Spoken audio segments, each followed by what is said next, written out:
Welcome to our tutorial on how to prevent everyone from sending messages in a Telegram app group on your PC. Let's dive into the steps. Begin by opening the Telegram app on your PC. Once the app is open, navigate to the specific group you want to manage.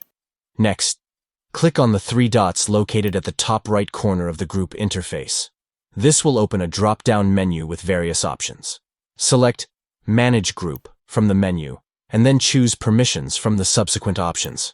This will lead you to the group's permission settings. Within the permissions settings, look for the option labeled Send Messages and disable it by toggling the setting off. This action will prevent everyone in the group from sending messages. By following these simple steps, you can effectively control who can send messages in your Telegram group on your PC.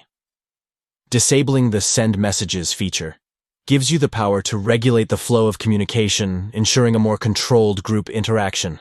Take charge of your Telegram group communication by customizing permissions to suit your group's needs. Enjoy a more organized and streamlined group experience on Telegram. Thank you for watching this tutorial. We hope this guide helps you effectively manage your Telegram groups on your PC.